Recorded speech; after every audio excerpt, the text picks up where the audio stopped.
आगे बढ़ते हैं। आपको बता दें कि पीएम नरेंद्र मोदी का आज केरल और तमिलनाडु का दौरा है। केरल के त्रिशूर से प्रचार की शुरुआत पीएम मोदी करेंगे। थोड़ी देर में त्रिशूर में जनसभा को संबोधित पीएम करेंगे। दोपहर 2:15 पर तिरुवनंतपुरम में पीएम मोदी की जनसभा होनी है।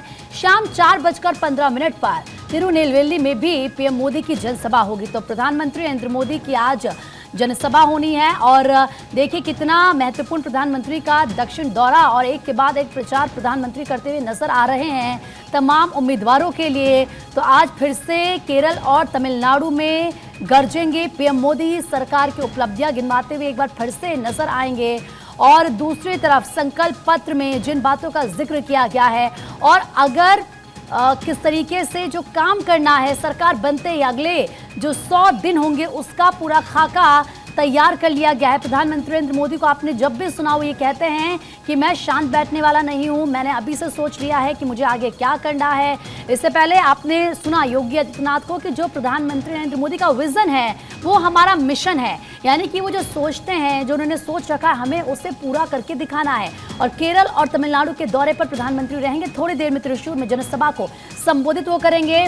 2:15 पर तिरुवनंतपुरम में जनसभा करेंगे। ये उम्मीद जताई जा रही है कि भारी भीड़ वहां पर आएगी लोगों की प्रधानमंत्री को सुनने के लिए। दक्षिण को साधना है और ऐसे में दक्षिण को कैसे साधा जाए उसकी पूरी तैयारी भारतीय जनता पार्टी की तरफ से की गई है। सुरक्षा के पूरे इंतजाम किए गए हैं।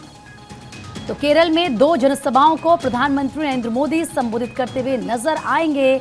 अगर बता दूं आपको कि किस तरीके से जो उनकी आज रैलियां हैं वो काफ़ी ज़्यादा महत्वपूर्ण और दक्षिण में, क्योंकि दक्षिण का जो महत्व है और दक्षिण के लिए क्या विज़न है, किस तरीके से राज्य में विकास करना है, किस तरीके से चाहे एजुकेशन सिस्टम की बात कर लीजिए चाहे हेल्थ सेक्टर की बात कर लीजिए उसको कैसे और ज़्यादा सशक्त करना है प्रधानमंत्री नरेंद्र मोदी की तरफ से। क्योंकि ये साफ तौर पर कहा जा रहा है कि जो भी योजनाएं केंद्र सरकार की होती है वो कोई जाति धर्म नहीं देखती बल्कि वो सबके लिए होती है, सबको उससे फ़ायदा मिलता है।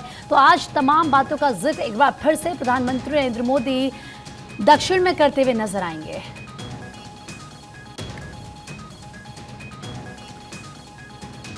देखिए केरल के वायनाड से राहुल गांधी को आपने इससे पहले सुना किस तरीके से वो क्योंकि ताल भी ठोक रहे हैं तो जाहिर सी बात है वहाँ की अगर बात करें तो कहीं ना कहीं कांग्रेस ये समझती है कि उनका अच्छा खासा प्रभाव है, लेकिन दक्षिण को साधना है। अदिति नागर इस वक्त हमारी पॉलिटिकल एडिटर हमारे साथ जुड़ चुकी हैं। अदिति, वैसे तो प्रधानमंत्री नरेंद्र मोदी हर राज्य में चुनाव प्रचार करें प्रसार करें, लेकिन अगर दक्षिण की बात करें केरल और तमिलनाडु में आज उनका चुनाव प्रचार होना है और मुझे लगता है क्योंकि दक्षिण को साधना है वो इसीलिए क्योंकि 400 सीटों का जो लक्ष्य रखा गया है उसमें दक्षिण की भी उतनी ही महत्वपूर्ण भूमिका रहेगी। बिल्कुल जाहिर तौर पर, और ये आज से नहीं, जब से चुनाव प्रचार शुरू हुआ उसके कई समय पहले से ही प्रधानमंत्री नरेंद्र मोदी ने दक्षिण को लेकर, दक्षिण की महत्वता, दक्षिण में चुनाव प्रचार, और जहां एक तरफ अयोध्या में रामलला की प्राण प्रतिष्ठा हो रही थी वहीं राम के नाम पर किस तरीके से प्रधानमंत्री नरेंद्र मोदी ने नॉर्थ और दक्षिण को जोड़ा है वो भी हमने देखा है। आप देखें कि आज भी दक्षिण के दौरे पर है प्रधानमंत्री मोदी और आज वो दिन है जिसके एक दिन पहले कल मैनिफेस्टो के भाषण के दौरान उन्होंने एक बहुत खास बात कही है और वो खास बात थी दक्षिण में तमिल की भाषा को लेकर। और देखिए लंबे समय से जो तमिल और भारतीय जनता पार्टी का जिस तरह से मिलन होना चाहिए वो नहीं हो रहा था क्योंकि भाषाई लड़ाई थी और वो पूरी राजनीतिक लड़ाई में तब्दील हो चुकी थी। यही वजह है कि लंबे समय से प्रयास करने के बावजूद, ऐसा नहीं है कि केरला में आरएसएस आजादी के बाद से एक्टिव है, लेकिन उस तरीके का माहौल नहीं था। तमिलनाडु में कांग्रेस रही, दूसरी पार्टियां रही, रीजनल पार्टियां रही, लेकिन भारतीय जनता पार्टी अपना वर्चस्व तब से नहीं बना पाई जब से पेरियर की लड़ाई हिंदी भाषा के खिलाफ थी, ब्राह्मणों के ब्राह्मणवाद के खिलाफ थी या फिर पिछड़ों की लड़ाई थी उनकी। ऐसी स्थिति में कल जब प्रधानमंत्री नरेंद्र मोदी ने तमिल भाषा को सबसे पुरानी भाषा कहते हुए उसके आगे महत्वता की बात की तो वो अपने आप में एक बहुत बड़ा टर्निंग पॉइंट माना जा सकता है। बस कल जब कहा गया उसके बाद से उसका प्रचार जो है, प्रधानमंत्री नरेंद्र मोदी आज दक्षिण के दौरे पर रहेंगे तब उस बात का जिक्र बार बार किया जाएगा। और देखिए केरला तमिलनाडु दोनों ही जगह चुनाव प्रचार होगा और ये दोनों ही वो राज्य हैं जहां पर भारतीय जनता पार्टी को अभी भी ये महसूस नहीं हो पा रहा कि कहीं ना कहीं वो जो ब्लॉकेज है वो पूरी तरीके से निकल पड़ा है।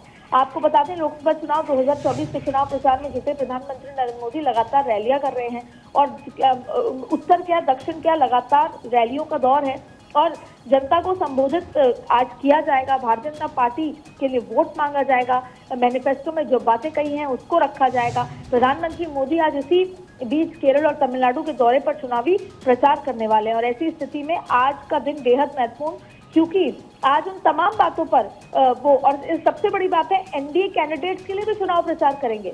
तो भारतीय जनता पार्टी के कैंडिडेट्स तो मोदी के चेहरे पर निर्भर हैं ही, साथ में एनडीए गठबंधन के चेहरे भी मोदी के प्रचार पर निर्भर हैं। और देखिए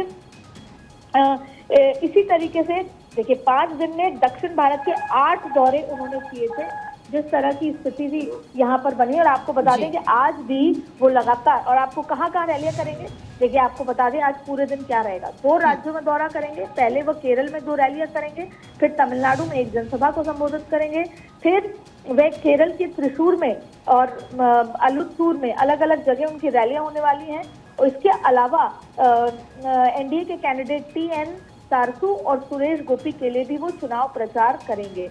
और दक्षिण क्योंकि बेहद महत्व, जब आंकड़ा 370 का है, आंकड़ा 400 पार का है, उसमें दक्षिण का राज्य बेहद महत्वपूर्ण है। और हम बार बार ये बात कहते हैं कि नॉर्थ में सैचुरेशन पॉइंट आ चुका है। ऐसी स्थिति में पूरा का पूरा स्ट्राइक रेट अगर 100% भी किया जाए पिछले 2019 की तरह, फिर भी जो इजाफा है नंबरों में वो दक्षिण से, नॉर्थ ईस्ट से, पश्चिम बंगाल से, इन्हीं जगहों से स्ट्राइक रेट बढ़ाया जाएगा। इसीलिए पश्चिम बंगाल महत्वपूर्ण है। इसीलिए जब कल मैनिफेस्टो में लुक ईस्ट की बात कही गई, नॉर्थ ईस्ट में डेवलपमेंट की बात कही गई, तो ये वोटरों को सीधा सीधा साधने की बात है। और ठीक वैसे ही पश्चिम बंगाल के साथ साथ जब तमिलनाडु की बात की गई, वहां के लैंग्वेज की बात की गई, धरोहर की बात की गई, तो आज प्रधानमंत्री नरेंद्र मोदी केरला और तमिलनाडु में दौरा कर रहे हैं। बिल्कुल, उनका दौरा कितना महत्वपूर्ण है ये भी आपने बताया। और अदिति, क्योंकि आप तो खुद ही दक्षिण के दौरे पर थी और आप ग्राउंड जीरो पर गई,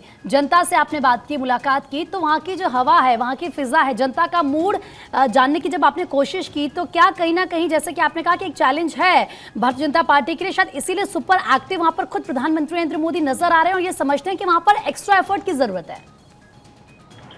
देखिए, जब मैं खुद वहां दक्षिण के दौरे पर थी, केरला के दौरे पर थी, तो उसमें एक खास बात ये नजर आई कि पहले शायद भाजपा की इतना जिक्र नहीं होता था, पहले नरेंद्र मोदी का इतना जिक्र नहीं होता था। लेकिन इस बार के चुनाव में आपको कर्नाटक से लेकर तेलंगाना, आंध्रा, केरला और तमिलनाडु, इन 5 राज्यों में प्रधानमंत्री नरेंद्र मोदी का जिक्र आपको घर घर में देखने को मिलेगा। आउटडोर चुनाव प्रचार प्रधानमंत्री नरेंद्र मोदी भाजपा का बहुत जबरदस्त है। लेकिन सवाल ये उठता है कि जिस तरीके के इश्यूज हैं वहां के लोगों के बीच में, लोकल इश्यूज हैं, तो उन लोकल इश्यूज पे कल जैसे प्रधानमंत्री मोदी ने लैंग्वेज को लेकर एड्रेस किया, तो ये लोकल इश्यूज को कैसे नरेंद्र मोदी सॉल्व कर सकते हैं। लेकिन एक बात तय है कि डबल इंजन की सरकार में ये तो लोगों को समझ आ गया है कि अगर डबल इंजन की सरकार होती है तो बहुत ज्यादा जो है डेवलपमेंट हो पाता है, बहुत अच्छा विकास हो पाता है प्रदेश का। लेकिन अभी भी कहीं ना कहीं जिस तरीके से नरेंद्र मोदी, ये तो उनको पता है कि इस चुनाव उनके चेहरे पर है और उनके चेहरे और उनके चुनाव प्रचार के बिना सीटें नहीं बढ़ सकती। यही वजह है कि 100% तरीके से वो कोई भी चीज को नहीं छोड़ना चाहते और जितना उत्तर में ध्यान दे रहे हैं उतना वो दक्षिण में ध्यान दे रहे हैं। और सबसे बड़ी भाजपा की आयरनी की बात यह है कि उत्तर में भले ही और चेहरे हों, उत्तर में भले ही योगी आदित्यनाथ हो, दूसरे चेहरे हों, लेकिन दक्षिण में केवल नरेंद्र मोदी को पहचाना जाता है। इसलिए प्रधानमंत्री नरेंद्र मोदी ने इसे अपनी जिम्मेदारी समझते हुए आज से नहीं, साल भर से जिस तरीके से दक्षिण को खास रखा, दक्षिण के लिए योजनाएं बनाई और दक्षिण में दौरे किए, और दक्षिण को जो एक हमेशा कहा जाता था कि उत्तर की पार्टी है, उसमें दक्षिण को साथ में जोड़ा। भारतीय जनता पार्टी ने दक्षिण का मिलाप के साथ मिलाप किया, वहां पर रहे, वहां पर बातचीत की, वहां पर अपना संगठन खड़ा किया। केवल यही है कि किस तरीके से दक्षिण में भी द्वार खुले भारतीय जनता पार्टी के, नरेंद्र मोदी को पूरे देश का नेता के रूप में देखा जाए और भारतीय जनता पार्टी को भी पूरे देश की पार्टी के रूप में देखा जाए। और उसका नतीजा ये होगा कि सीटों में इजाफा होगा और जो बड़ा आंकड़ा भाजपा ने एनडीए के साथ तय किया है वो पूरा हो पाएगा। अदिति, आपने एकदम सही कहा, लेकिन एक चीज और मैं समझना चाहूंगी, क्योंकि जब हम लोकसभा चुनाव की बात करते हैं तो उस वक्त राष्ट्रीय मुद्दे होते हैं जिन पर जनता वोट करती है, जबकि विधानसभा चुनाव में हम देखते हैं कि उनके स्थानीय मुद्दे होते हैं जिनको लेकर वोट किया जाता है। तो क्या जिन बातों का जिक्र किया जा रहा है, जैसे कि कल भी जब संकल्प पत्र भारतीय जनता पार्टी की तरफ से जारी किया गया तो उसमें बताया गया कि देखिए हमने 370 का जिक्र किया था, आर्टिकल 370 हटाया, हमने राम मंदिर का जिक्र किया था कि मंदिर का निर्माण करेंगे, हमने किया, 3 तलाक का जिक्र किया था, यूसीसी का जिक्र किया था, ये वो मुद्दे थे जिनको अपनी उपलब्धि के तौर पर सरकार गिना रही है। तो क्या, क्योंकि उत्तर भारत में तो ये तमाम मुद्दे हैं जिस पर माना जा रहा है कि जनता जाएगी, भावनात्मक तौर पर जुड़ती है, वोट करेगी, लेकिन दक्षिण की बात करें तो क्या उनके लिए भी ये मुद्दे हैं? अदिति? बिल्कुल भावनात्मक रूप में मुद्दे हैं, लेकिन आपने कहा कि जिस तरीके से एक सबसे बात समझ जी, लोकसभा में मुद्दे राष्ट्रीय मुद्दे होते हैं और विधानसभा में लोकल मुद्दे होते हैं, लेकिन दक्षिण में हमेशा लोकल मुद्दों को पैरवी दी गई है। ऐसा कर्नाटक में नहीं है।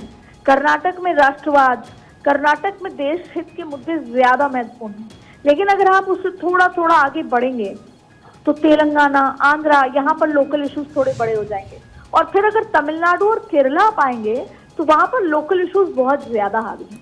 यही वजह है कि दशकों से वो रीजनल पार्टी को ही चुनते आए हैं, जिससे कि रीजनल पार्टी द्वारा चुने गए जो प्रतिनिधित्व हैं, वो जब दिल्ली पहुंचे प्रतिनिधि, तो वो रीजनल जो इश्यूज हैं उनको उठा सकें, लोकल लोगों के सेंटिमेंट को समझ सकें और संसद में वो बात रख सकें।